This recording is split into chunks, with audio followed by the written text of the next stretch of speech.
This is The Space Shot, episode 46 for June 29th, 2017. Angelo, Secchi, and the Space Shuttle-Mir, Part 2. Hey everyone, welcome to The Space Shot, your daily space history, pop culture, and news fix. I'm John Molnix. American astronaut Charles J. Precor was born on this day in 1955. He got to spend his 40th birthday docking with the Mir space station on this day in 1995. He was the pilot for the Shuttle Atlantis for the first Shuttle-Mir docking, and the spacecraft commander for the last Shuttle-Mir docking with the orbiter Discovery. After docking with the Mir station, Atlantis astronauts, including Precor, spent time with their Russian counterparts on the station. He was interviewed as part of the Johnson Space Center Oral History Project, and I want to read a brief excerpt from that interview. Quote, "From a personal standpoint, I just feel really super lucky to have had the chance to fly 3 times to the Mir and see the Phase 1 program evolve through the good times and the bad times, and see it come out on top and be so successful. I don't think a lot of people realize what really transpired and how it transpired, because so much was written in the press that educated the public in a contrary way. The press often, even for me when I was completing the mission and taking a few weeks of leave, and I was away from Houston, and I'd see something's happened on the Mir, that's your only source of information, then you come back to the office and you find out what really went on. And it's so much different than that, even today, after the completion of a successful Phase 1 program. I have to continuously explain to people that I meet that it's different than what they've been reading in the papers.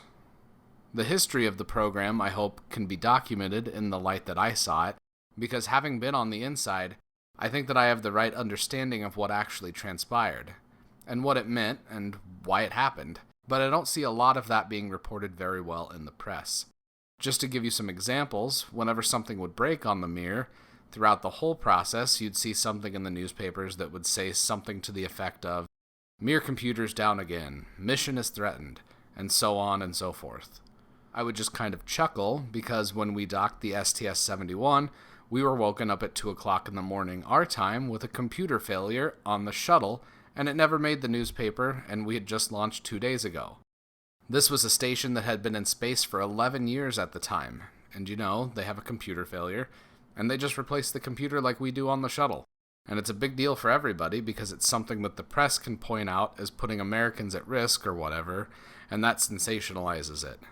I regret the fact that that's what's being educated to the American public about this program. For those of you who haven't listened to the show yet, anyone that's interested in American space history should check out the Johnson Space Center Oral History website.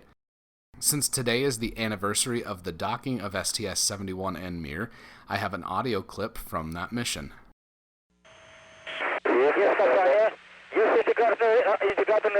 Houston, Atlantis, we have capture. Copy, capture. Congratulations, Space Shuttle Atlantis, Space Station Mir. After 20 years, our spacecraft are docked in orbit again. Our new era of space exploration has begun. Houston, Atlantis, we agree. It's a great feeling to be here. It's a massive team effort. Many people have pulled together to make this happen. We're lucky and we're honored and privileged to be part of this. It's great to be back joined in orbit again.